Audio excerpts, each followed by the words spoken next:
What's going on, everyone? This is Dom, and today we are talking about the Samsung Galaxy Tab S7 Plus. That is a mouthful. This is a beast of a tablet, and I will even go as far as saying that this is the iPad Pro of Android and quite the iPad Pro competitor in its own right. It's got a lot of amazing features to it, and I'm gonna tell you what I don't like about it and what I do like about it. But overall, it's a pretty cool experience, and let me tell you why. First off, let's talk about specifications. Just get that out of the way, because it's pretty plain and simple. We got the Snapdragon 865 Plus in here. In this specific model, there's 256 gigabytes of onboard storage and micro SD card expansion, and we have 8 gigabytes of RAM, along with a 10,900 milliamp hour battery. Now, let's talk about the display, because there's a big difference here. If you get the 11-inch version, you're not getting as good of a display as this big boy right here at the 12.4-inch model. So around the front side here, we do have a beautiful Super AMOLED display, and it has a resolution of 2800 by 1752, and this thing just looks awesome. Like, it's great for consuming media, it's great for just reading on, browsing the web. The colors are nice and vivid. I'm a big fan of this, and of course it's Super AMOLED, so it's gonna be nice. But like I said, there's a difference between this model and the 11-inch model. On the 11-inch model, you just get an LCD display. This one is Super AMOLED, and it looks a ton better, in my opinion. Now, as far as the audio goes for your media viewing experience, we do have stereo speakers here. We got 2 on each end, which makes for a good audio experience, whether you're watching movies or playing games or anything like that. And overall, the performance here is nice. I mean, it's a Snapdragon 865 Plus. Yes, it's a tablet, so people are gonna automatically assume, well, it's a bigger device, it should be more powerful than a phone. I think that the performance here is a non-issue. I haven't had any hiccups or anything like that during my time in using this, and it's been absolutely great. We do also, jumping a little bit off topic here, have a fingerprint sensor under the display as well, which works just as you would expect. I mean, it's 2020. I think we've got a handle on these kind of things. It just pops up on the screen, you put your finger on there, and you're good to go. So, of course, one thing that makes this tablet a little bit special is the fact that we have an oversized, like, novelty style S Pen, and it does work exactly like you would expect it to, like on the Note or whatever. Now, one gripe that I do have about this, 2 gripes actually, that I have about the S Pen here. One, the tip is actually, it's pretty much the same size as the tip that is on the standard S Pen here with the Note, and I think that it should be bigger. Like, I feel like it doesn't feel as substantial when I'm writing on the tablet. I like the tips that are included on the Apple Pencil, and again, I hate to compare apples to oranges here, but coming from that as my main tablet, like, stylus writing experience to this, okay, it's great. Again, it works flawless, especially because we do have 120 hertz refresh rate, and the latency is super low on this tablet. It works amazingly. I just wish the tip was a little more substantial. Now, another thing with this S Pen that's kind of wonky, in my opinion, is how it connects. So you actually connect it to the back of the tablet here. It's got a little magnetic spot there, and it's fine once you get used to the direction to put it on, because you can't put it on backwards like this. It doesn't actually adhere in the right spot. You have to put it on with the tip facing the camera, just like that. That's the only way that it will actually go on there and stay in place. As you can see, it's kind of like wobbling around a little bit. It's not meant to be that way. And actually, if you look at the front side of here,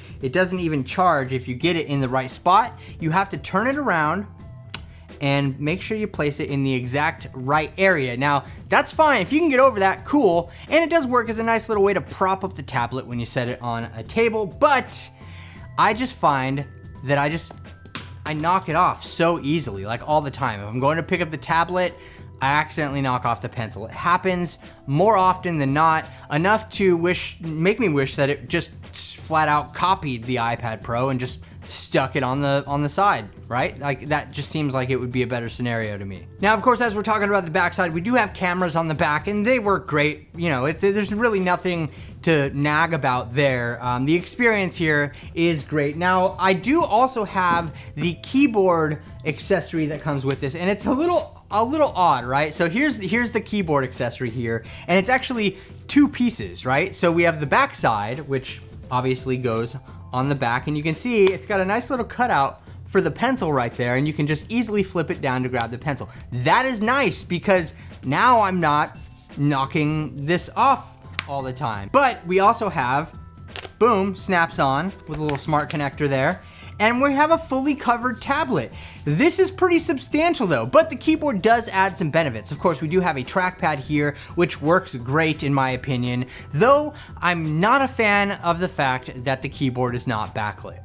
Not the biggest deal in the world, but I feel like, well, why not? Like, why not make it backlit? And on top of the fact that it's not a cheap accessory for this tablet, so I think we should have added backlighting there. That's just my opinion, but it still works great nonetheless. It makes this thing a productivity monster because you got a trackpad, you got a full keyboard there, got a nice way to keep the S Pen covered up and not, you know, falling off all the time when you grab it. At least that was my experience. Overall though, I think the keyboard accessory is solid and it really adds a lot to the tablet experience versus just having the tablet without it. I do want to jump into build quality here real quick because that is a very important part of this. I mean, this is not a cheap device by any means, and it is all metal with a nice glass screen. It has a little bit of flex to it, not a ton though. I don't think that it's just going to like bend in half inside of your backpack or anything like that. I think the build quality here is definitely on point with the rest of Samsung's lineup this year. I mean, everything is just nice, and I do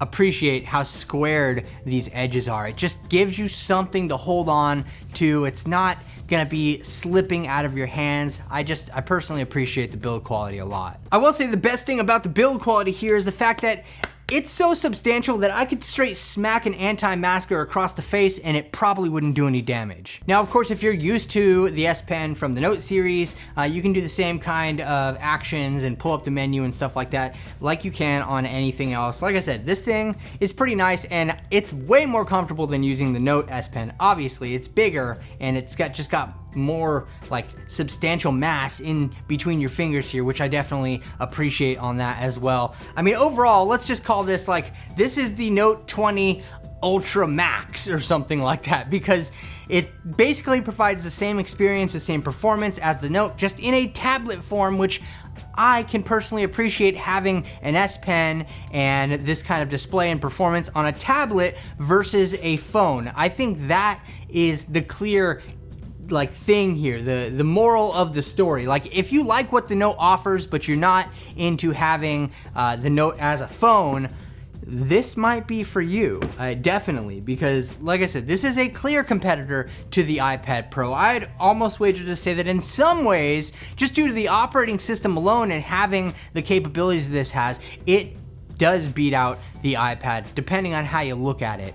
But overall, I mean, I really have a lot of nice things to say about this tablet because it's definitely been a very refreshing experience, especially like I said, because of the fact that this is the best Android tablet that you can get right now, flat out. It might not be the cheapest, and I mean, the accessories like the keyboard buddy right here definitely aren't cheap either, but when you put it all together, the complete package here, there's really not a lot to complain about. I mean, even the battery life is great. The standby time has been nice.